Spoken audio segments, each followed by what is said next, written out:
Well,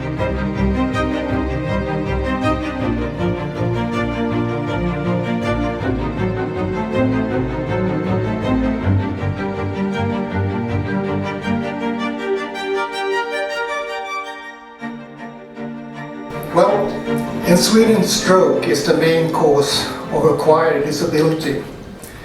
Living with stroke is without a doubt a challenge which healthcare systems has to face. In order to do this, you need a rebel to push care and rehab to evolve, and by that meet patient expectation and deliver hope. Welcome to Linda Radestad's release party and her book Stroke Rebel. My name is Urban Radestad and I will function as the assistant event manager this afternoon. There will be more speeches soon. If anyone of you like to say something later, please notify me. Linda. Hey.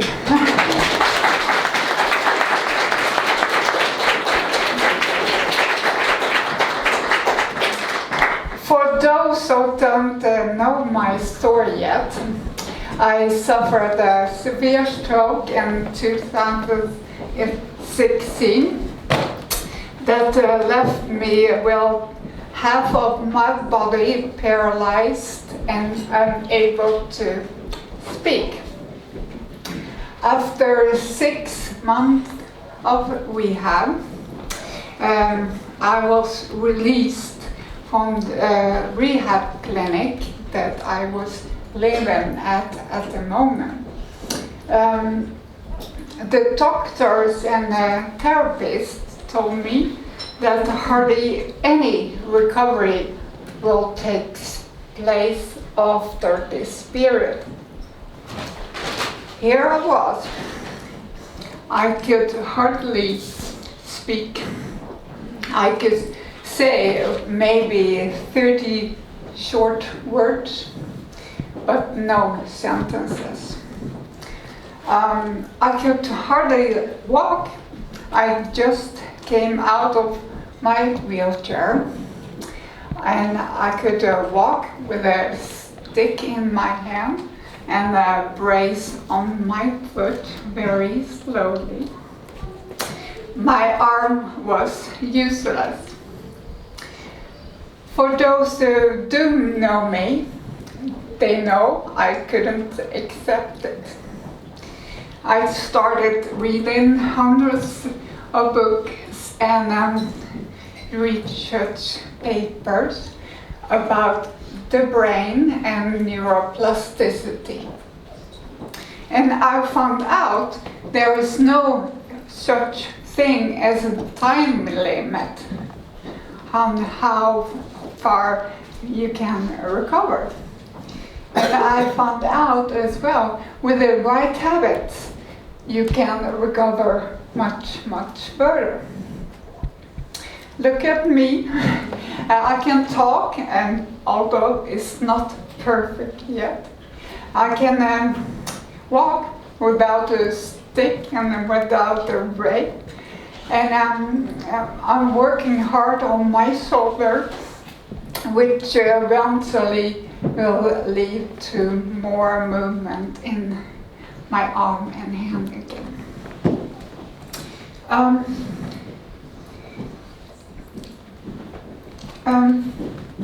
I'm not a medical miracle.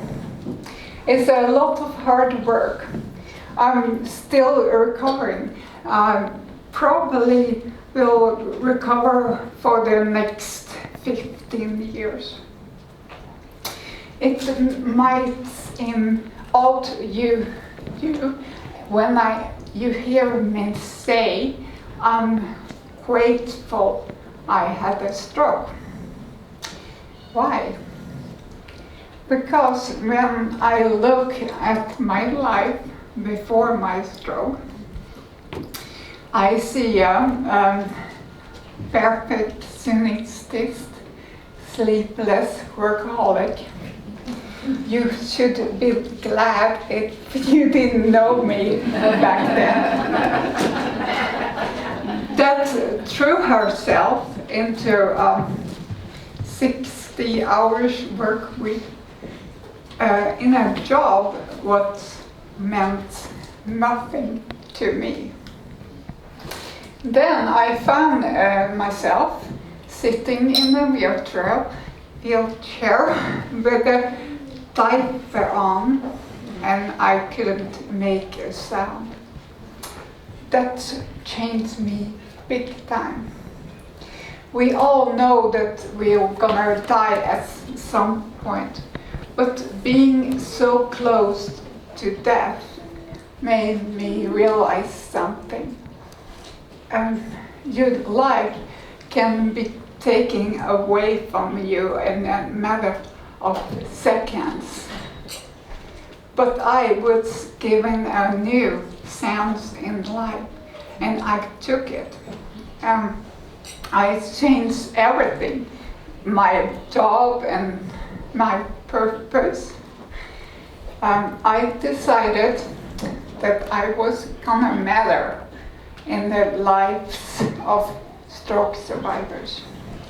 My book is the first attempt to matter, but it's not only for stroke survivors, it's for anyone who wants to upgrade their brain. I hope you like it.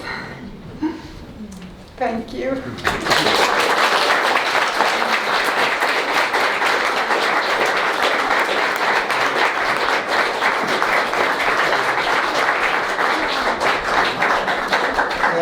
Our next picture is Arne, Linda's oldest brother. Please, Arne. Do you hear me? Yeah. I think I'm the second oldest person in this room after my mother. That's enough about me. I want to talk about Linda. Linda, you are my youngest sister. It's 23 years between us, so it's a great distance in years, but I always felt very close to you, and I followed your life. Still, though, you were the one of us who met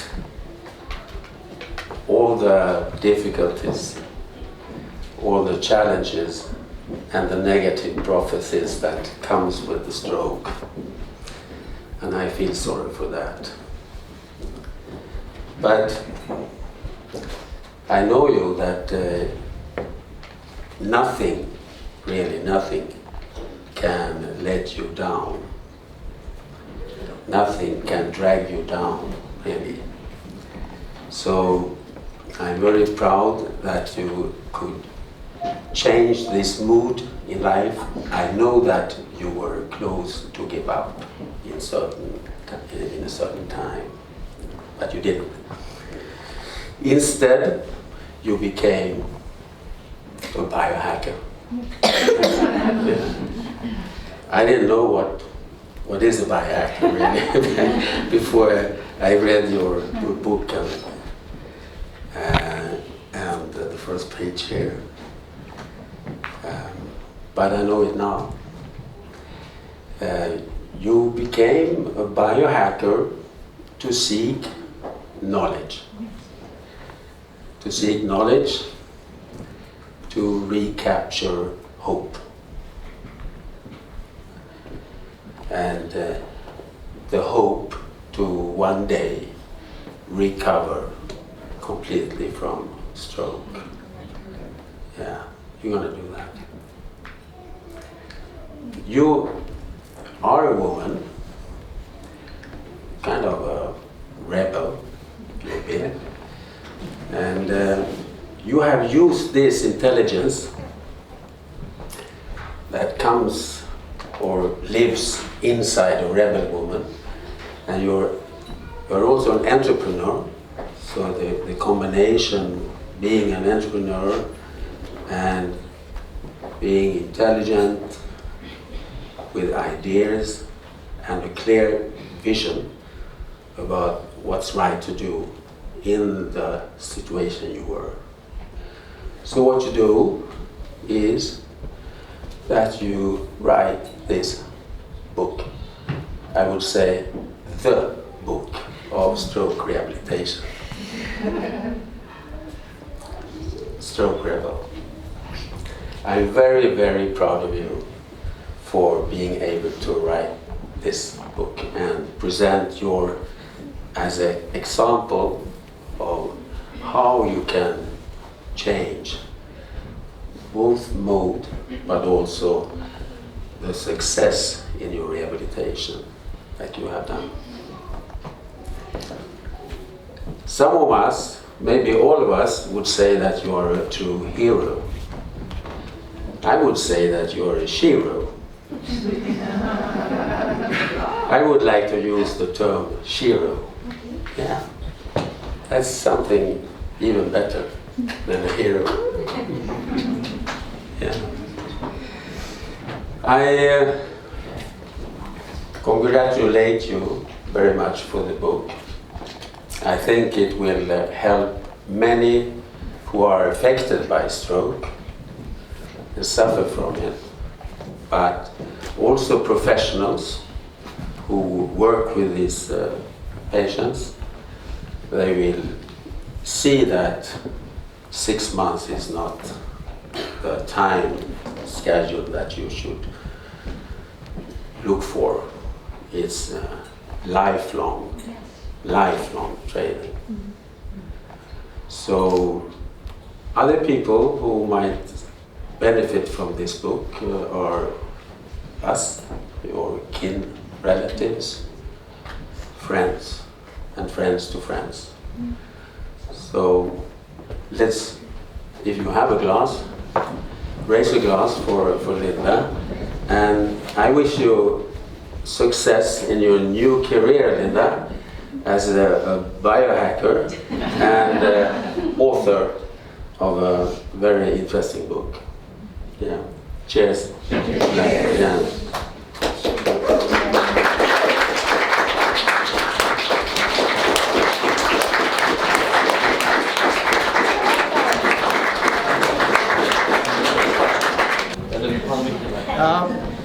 Our next speaker will be Linda's oldest sister. The floor is yours, Linda.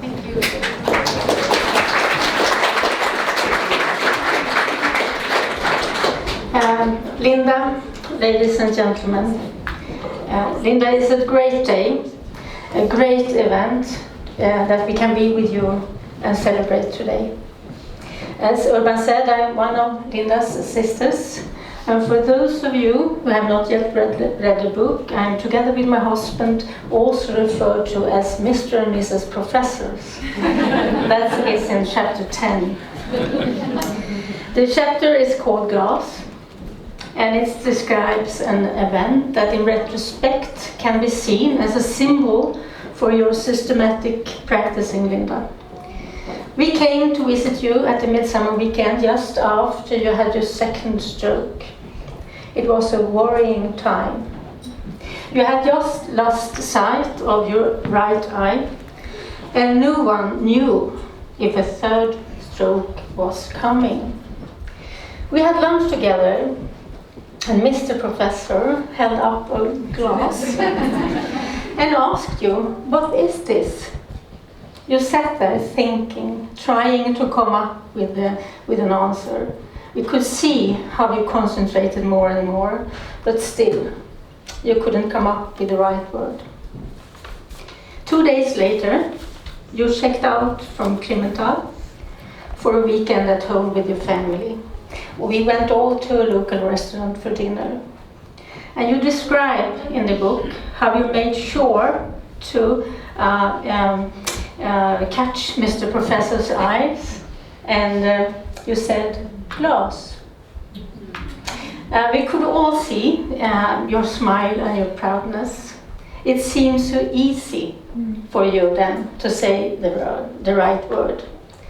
However, we didn't know that you have been practicing for hours and hours for the saying during the previous 2.5 days. You describe in the book the effort needed to learn how to say one word. We can hardly imagine the impact of what it's like to have that challenge. One word, hours and hours. Your book, Linda, is much more than a book. It's a life story. But at the same time, much more than a life story. It's wise words about being a human, a person. It's 400 pages of hope. We can also regard your book as an academic thesis. Normally it takes 4 years to finalize a Ph.D. But you, Linda, have done it in a considerably shorter time. And Mr. Professor and I have evaluated your thesis, and we have reviewed over 500 references. You have 72 pages with references in your book. Linda, I don't know if you know, but Mr. Professor and I are guest professor at the Faculty of Life at the Global University of Hope. And I'm honored to inform you that the faculty approves your dissertation. You have passed the exam and are now Doctor of Hope.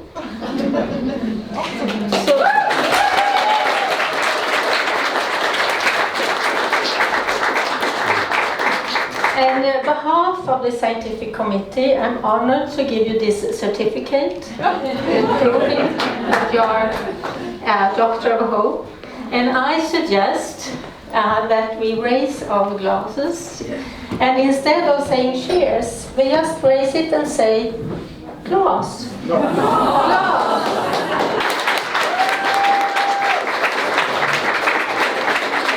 Well, our next speaker will be Remco Haspel.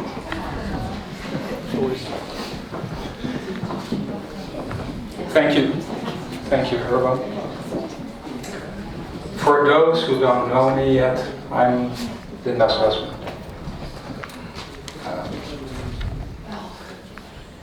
One day, your wife decides to write a book, and she tells you, I'm going to write it as authentic as possible.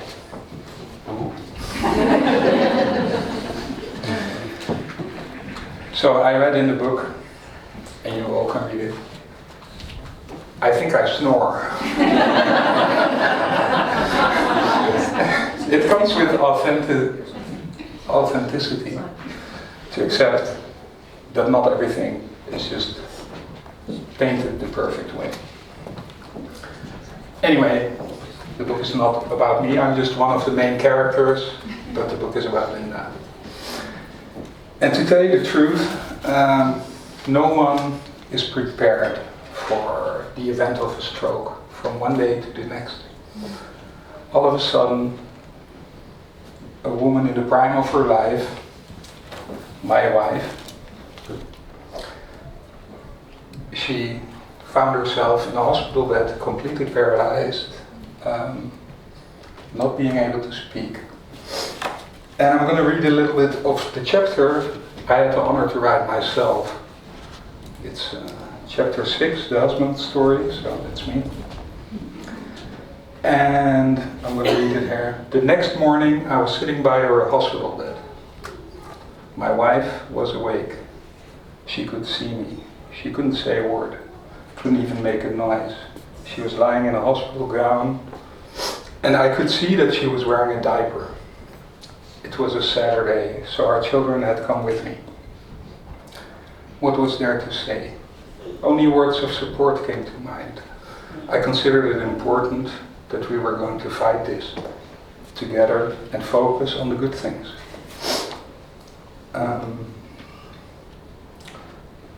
At the time, I truly believed that it might take her probably half a year to recover. What did I know? How misinformed I was, looking back now. What was there to say? Half of her mouth was numb and drooling. She could not get up, and her left side was completely paralyzed. Nurses were speaking loudly, clearly, and slowly to you, as if you were near death at 95 years old. Mrs. De Vries can I get you something to drink? This is actually how it went, being in the hospital there. There was my wife, the prettiest woman I had ever seen, a natural Swedish blonde, still in the prime of her life. At only 43 years old, she was raising 3 children, running her own company. She had graduated cum laude with a degree in law at the University of London, and she always cared about honesty and values.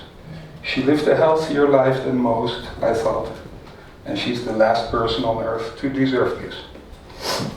So that is how it is. You're in the middle of your prime years, and all of a sudden it comes to a halt. There's 3 children, a lot of responsibilities that you have. You have employees who need to get a paycheck. She couldn't worry about it at all. The only thing she had to worry was getting better. What happened then, I told her, Linda, this is as low as you can get. You know, you start at the bottom, and from here you will crawl up. That's what I really thought. Unfortunately, 3 months later, she had another stroke, and at the same time, neuropathic pains developed. So there where she was not really taken out yet, her motivation was still there to get better. She reached a point where she had difficulty to really do rehab, to really improve, because she had too much pain. After another month and a half, in which those pains increased and her rehab just stagnated, and she got more frustrated about that she only had 3 to 6 months to recover, as they told her, and she was nearing the end of that period. She reached a point in which the pains got too heavy, and then we had a conversation.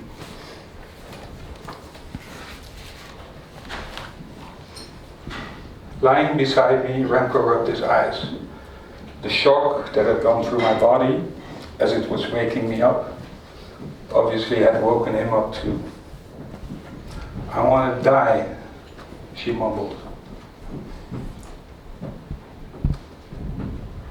Remco just looked at me. What did you say? He asked. Pain. I said. I will die. Linda was crying in agony when she told me this. My pride had never before allowed me to have, Linda's pride had never before allowed her to have those types of thoughts. So basically, where we thought she started at the bottom, 3 months later, 4.5 months later, she really hit rock bottom. She really wanted to end this. She asked me to help her end her life. What do you do?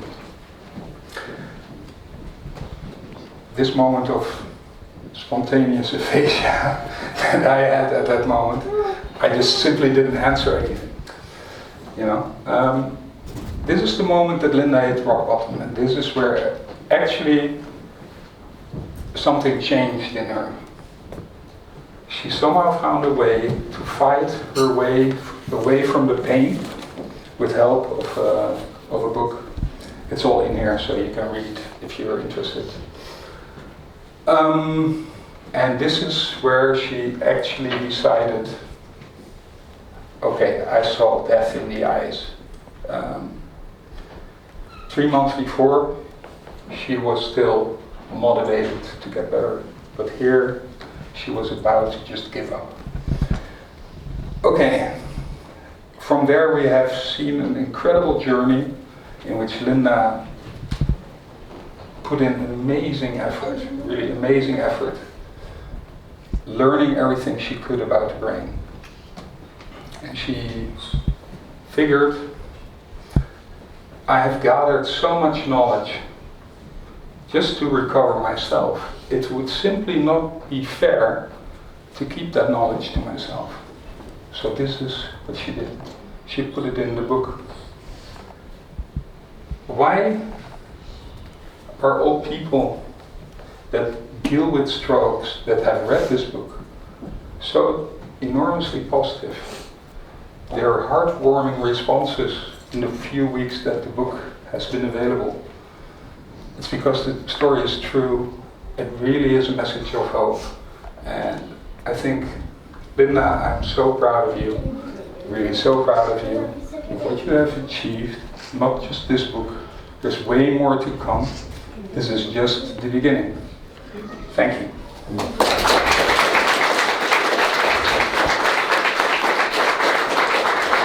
Now it's time for two sisters.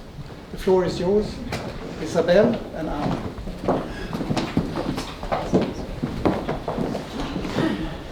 Hello, my name is Isabel and I'm also Linda's sister. And exactly 28 years ago, Linda and I both lived in Paris at the same time. I was studying French and Linda just started her modeling career. And I remember how proud I was one day when I walked past the press shop and saw her face on the cover of a well-known French magazine called Avantage. And that was her first cover, but not the last. And today I'm happy to be able to show you another magazine fresh out of the printer, where she is again on the cover.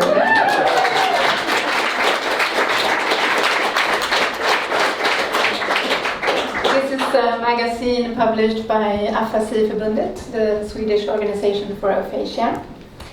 And I'm even more proud today because not only is it a beautiful picture of Linda on the cover, but she also gets to tell her story. And Linda, your story is truly amazing, and I'm so proud of you. But this is not everything. Anna has something to add. Yeah, there is more. And a couple of years ago, we three sisters went to a writer's workshop arranged by the Swedish lifestyle magazine Tara. And we actually have the editor-in-chief here, Anna Liljeberg, and she brought this. And this is an edition to come in a few days, I think, a week. And the headline is, I reconstructed my brain. And there's an interview with Linda here. And I'm pretty sure there will be much more when your words have been spread, your story, and what you're bringing to this world will be spread. And you will reach the whole world, I'm sure.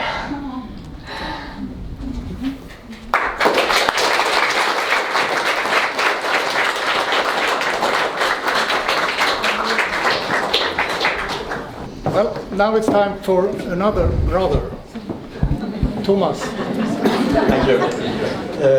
After the previous speakers, there's not much to add, but I just want to say a few words. As a brother and as a doctor, I was right in the middle of my duties as an internist doctor that morning of the 8th of April 2016, when I received that desperate phone call from Remco.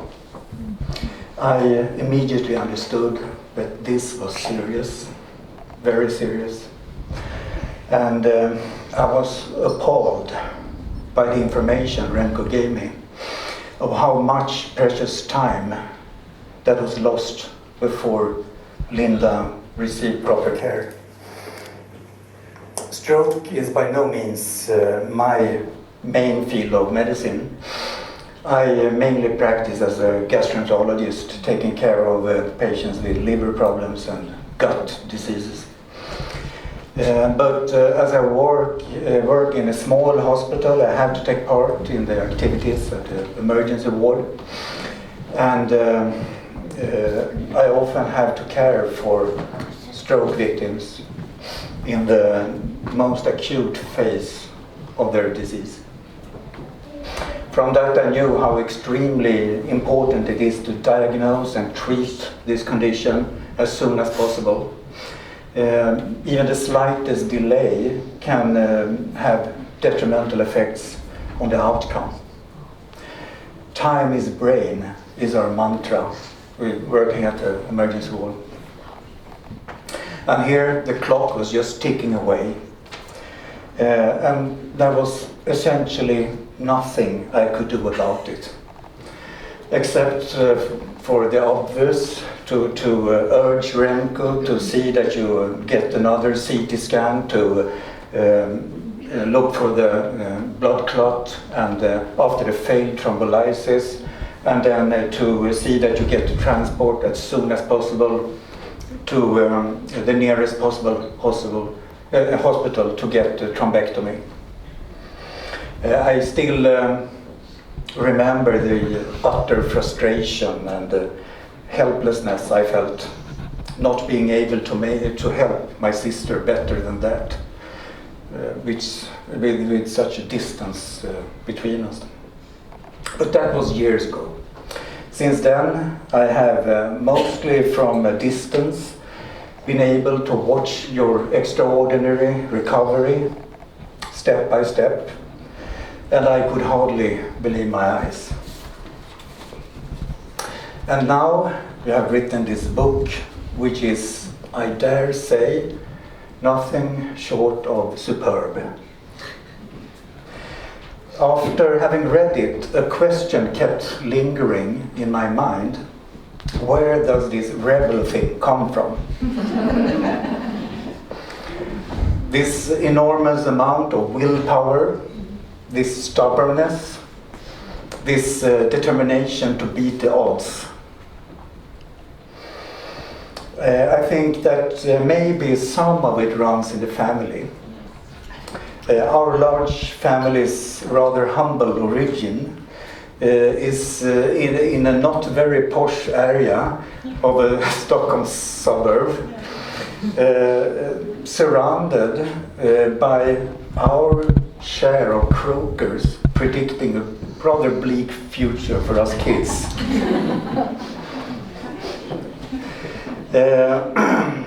Maybe that implanted some sort of seed in us, a will to prove them all wrong. There was not much philosophy to it, no Seneca, no Marcus Aurelius.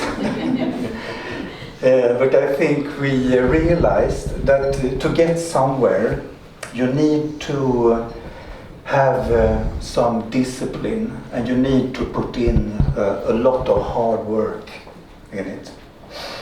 And you need to think to hell with the naysayers. There is no use crying. Well, crying is allowed, for sure, but not for a too long period of time. Then you have to slap your both cheeks, get yourself together, take on the obstacle and fight it.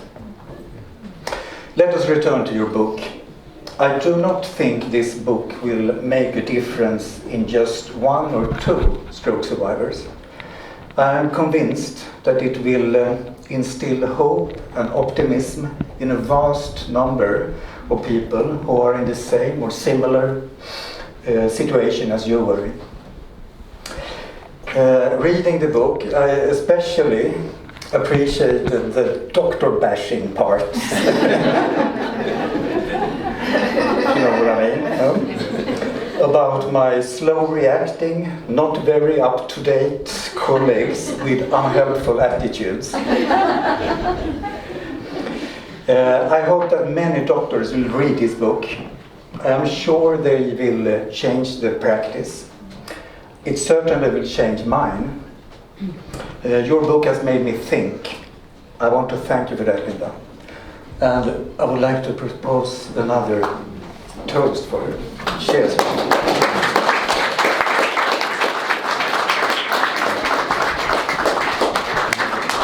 Ann-Britt, varsågod. Hej, jag heter Ann-Britt och I'm sorry, my name is Ann-Britt, and Linda and I are, I think we can call us traveling mates from the start. We met in Milano quite a lot of years ago, and we did Tokyo and a little traveling and have stick together ever since that. I'm going to be a little bit more personal, because Linda, you have always been my hero, even from the start. and now more than ever. I'm the liar in the book, by the way. Remco called me, or kept in contact with me straight after your stroke, and I had an honor to come down to see you on your rehab. I think about 3 weeks afterwards. And you know what? They kidnapped her. So she went in the car up to Amsterdam to pick me up at the airport. And this is Linda, and also this is Linda's family, I'll have to add. You are, and you have always been, the most beautiful woman, not only that you've seen, but I say, as I always say, in the world. And for me, it's not just the way she looks, because that's amazing, but it's because Linda is Linda, and I love you so dearly. We had a wonderful day. We went out, you were in the wheelchair, and I'm just gonna tell another lie, because there were so many people going on bicycles when we went on our walk in Arnhem, and she actually told me, because I said, Linda, you and I are going to do Cykelvasan. I live in Dalarna, close to Sälen, which Linda also now have a house. And she did tell me, yes, we will. And you know what? We will. Maybe not next year. Maybe on a tandem, but we will. I don't think I'm going to say anything more. I'm just going to say thank you for being, as for me, that I'm allowed to be here. And I am so proud, and I love you so much. And you are so wonderful. Thank you.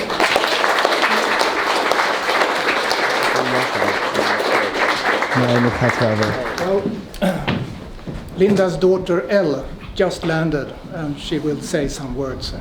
Elle?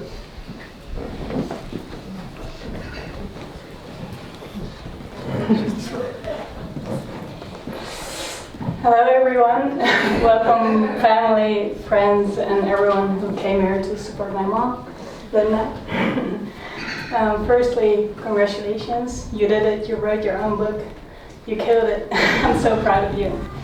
And 10 years ago, would you ever have expected to be here in Sweden at this gathering with all your loved ones, celebrating your own book launch? Probably not.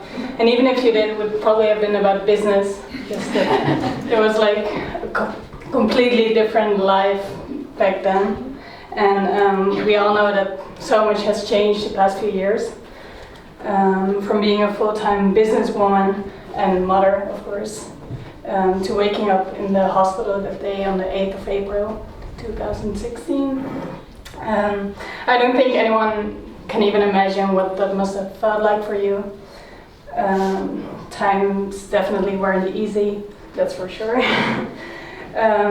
First, there was shock. I still get goosebumps when I think about that day. We weren't sure what was going on. We didn't know what happened to you. And I remember so vividly when I was actually in class at school, and Dad called me, something had happened to Mom, go get your brother, and please come to the hospital as soon as possible. So it was like unreal, like the nightmare, I think, for any child. And I could also hear the fear in my dad's voice. And yeah, I still get, I still shake when I think about that moment. The first month, or like this first few months, still feel like a blur to me. I mean, times were tough, challenges you had to go through weren't easy for sure. But look at you now, you killed it. And not only did you recover way further than any crab has told you, like during this whole recovery, you also changed your mindset. You're way more positive now. You look at life differently, and I'm so proud of you. Like everything that has happened, I feel like it has made you a better person. So you mentioned that you're grateful for the stroke, and I'm actually grateful too, because I see how you look at things in a different way now. And you definitely beat the odds, and you also, I feel like you've proven that those odds are inaccurate in a way, because you can you definitely showed in your research in your book that those odds aren't actually true. You the recovery can go on way further, way more time. Yeah, you're the living proof of it. So that's, yeah, I'm proud of you. Also, I never doubted that you would come this far, because I know that if you say you're going for something 100%, you actually mean you're going for 2,000%, and that's what you've done your whole life. And I knew this character of yours would get you super far in this recovery, so I never doubted a second that you would go and come this far. And there's some specific advice you've always given me throughout your life. You probably know what I'm talking about. It's the 3 magic words. It's called, what the fuck? And this might sound ironic to some of you guys, but it's actually super valuable advice that you've taught me throughout my life. And I mean, it actually means just go and get things done, handle any situation with confidence, and just go make things happen. And that's exactly what you did during those past few years and throughout your life. So, I mean, it works. You guys should try it sometime. Like before any difficult situation, just tell yourself those words, and trust me, it works. And I mean, I see how you've grown not only physically but also mentally, and I'm super proud of you. And thank you guys for being here for my mom tonight. And I'm super happy that I can call you my mom, but also best friend, because I can just look at you for 1 second and I know what's up. You don't even have to say a word, so this whole aphasia thing, it's not a big deal. And thank you guys. I love you, and I'm super proud of you.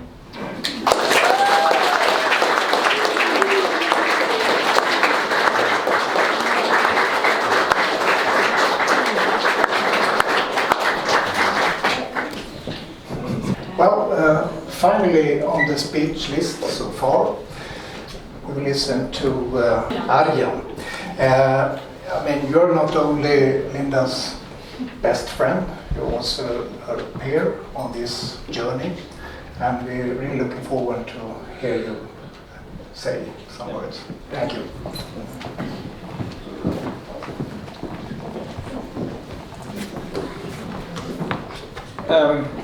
I'm probably the only health professional that refused Linda into my clinic. That is how our journey started. Luckily, my assistants were so wise to book her in anyway. Linda had sent me some emails referred by some colleagues that knew I was working with brain injured people. My background is in applied clinical neuroscience. And it went like this. If you don't know about the brain or about neuroplasticity, forget it, I'm not coming. By the way, I'm going for full recovery. And I said literally to my assistants, I'm not sure if I want to see this Linda, because maybe she's a little bit unrealistic. How wrong was I? She came in the clinic, and it soon turned out that she was the best patient I ever had. She done everything I would have prescribed to her, and we hit it off from the start. I'm going to tell where Remco stopped. He said this is only the start, and it really is. This is only the start. This is minor compared to what Linda is planning to do. It is just the start. I'm going to talk a little bit about how real patients have seen this book, that have read this book, what they are saying, telling me, so that you get an idea that this book is not only about Linda's journey, it's really a blueprint for further recovery and of realistic hope. I'm also going to tell about the project we are working on now, so persons reading this book wanting to recover further can go the next step. And I'm also going to tell about plans for the future that are quite big. As I said, my background is in clinical neuroscience. Basically for the last 28 years I've been trying to find solutions to help people recover after a brain injury, whether that's a stroke. My entrance was my mom, who suffered a series of brain injuries that left her with brainstem migraines, and the only person that could get her out of it was a chiropractor of all persons that had a specialty in functional neurology. So I decided instead of medicine to study chiropractic and then later become specialized in functional neurology. So I did. When I graduated I still didn't know enough, so I had to go into applied neuroscience. And at this moment I'm finishing a second master's in clinical neuroscience. Linda basically re-inspired me to think good about the way I was going about my work, how I was working with patients. I had dealt a lot with children with neurodevelopmental disorders like dyslexia, autism, ADHD, trying to help develop their brain better, and I made some online programs. And pretty soon after we met, we started talking about what if we could make a program after the initial rehab in the home situation to help people further in the home situation. Because basically for most people it stops after 6 months because of budgetary problems or just a lack of therapists that could help them further. And so we set out on a journey to make an online program, a platform where stroke survivors and those that suffered a brain injury could rehabilitate in the home situation. And just to give you an idea how well this book is received, I see on a daily basis stroke patients in my clinic. And a couple of them have already read Linda's book. And they all say one thing. First of all, it's the most emotional book they have read because they are reading their own story. Linda tells so beautifully, well, it's not beautiful, but how so clear how it is to have a stroke and what comes after, that it is very emotional for them. But the second thing they say, it is about hope. We really get inspired and hope again that we can recover, and maybe we have a journey of a lifetime to recover further, because that's what Linda's doing. She's not saying we have a cure for stroke or brain injury. I wish it was that easy, it isn't. But with a lot of insight and new methods, maybe we can just come a little further than we can do right now. So we set out on a journey to do that. I will not read the last week we had a presentation in Holland and we did a similar speech. Then the book is not only as a paperback, it's hardcover, there's also an audible book coming. So a lot of stroke patients and people with brain injury have problems reading or looking at a device like a Kindle, so it will be an audible book also. Last week I read from my phone the stories that Linda was getting every day, but most of them are, like Remco has already mentioned it, so I don't have to do it again. They're extremely positive. Everyone loves the book, not just for being recognized on their journey, but also on that it gives tools for further recovery beyond what they have done so far. At this very moment we are working on an online platform where stroke survivors and brain injured people can become a member. I do not know, do you know how much rehabilitation costs? For example, if you are rehabilitated in the States for a week in a fancy rehabilitation institute, it costs like $7,000 to $9,000 for a week. So most people don't have that kind of money to go after what is reimbursed by the insurance companies or the initial rehabilitation. So what we therefore plan to do, or are doing is that people can become a member for less than $50 a month, and they can stop or pause their membership at any time, regardless of what's happening to them. So that is an important point. For the rest, is that how can you rehabilitate in the home situation? Well, Brady Rehab is the company we founded together. Brain Rehab wants to give stroke survivors and those with a brain injury the best at-home online rehabilitation experience they will have. That is our aim, and that will be our life's work. We will be working on that probably for the rest of our lives. That's what we decided, and I know you know Linda probably better than me, but what I've seen, she's very determined. I'm very determined also, so that will work out. The platform is built around a central hub. It's like a library where stroke survivors or those with a brain injury can go to when they have questions. It's a library with over 1,000 references to back up what we are presenting to them, and I'm sure there will be thousands of references when we are a couple of years further. It also has over 100 masterclasses and mini masterclasses on any topic you can think of around stroke and brain injury if people want to know more and know why they are doing the exercises that they are doing. And it has a big section of question and answers to answer the most relevant, most common questions. That is besides built-in questionnaires to monitor progress within the program that we are offering them. That is the central hub. Next to that, we place a lot of emphasis on building the best basis. This is what Linda describes in her book. Rehab, the results you will get out of your rehab are grossly dependent on how well you sleep, how well you manage your energy, how well you divide your exercise during the day, if you're breathing right, if your circulation is right, if you manage your stress right. So that is a basis section within our training platform that we visit first.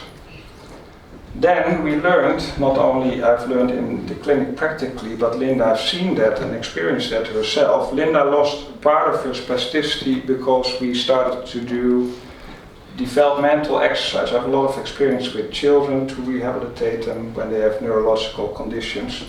And basically after a stroke and brain injury, we see that you regress to more primitive movement patterns and you have to rehabilitate them in a very specific way.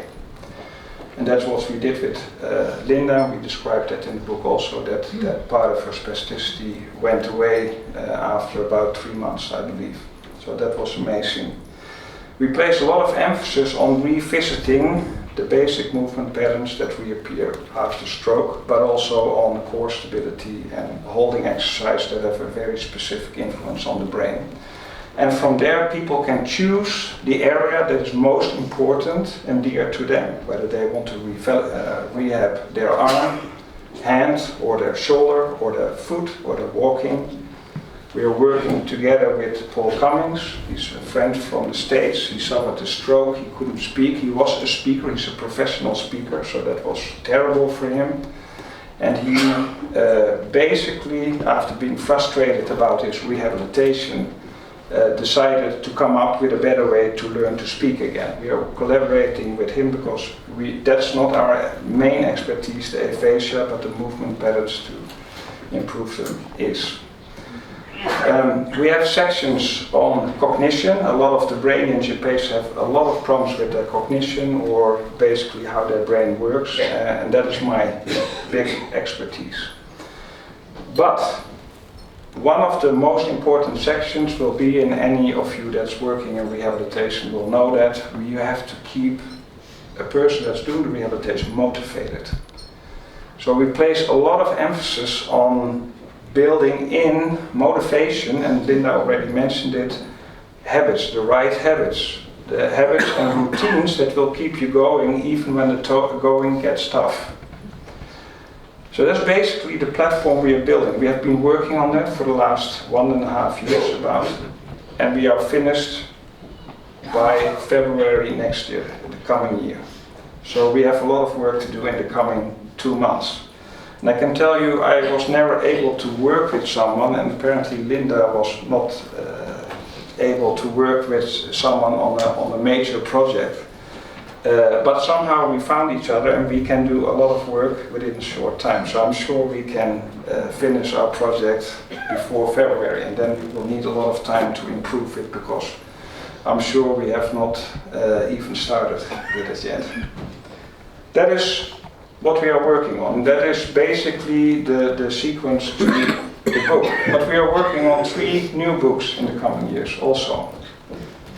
And on a VR project that we are working with my brother and his wife. They have one of the leading companies in Holland in the VR business. They've developed self-learning methods which we are going to apply to stroke rehabilitation.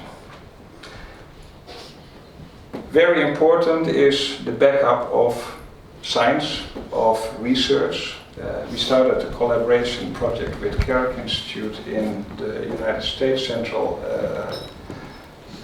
Florida State University, to work on our research. We want to continue research to back up what we are doing and to discover if what we are claiming to do is really as valuable as it is. And that is where my speech concludes. Thank you, Linda, for your friendship, and let's go to new projects in the future.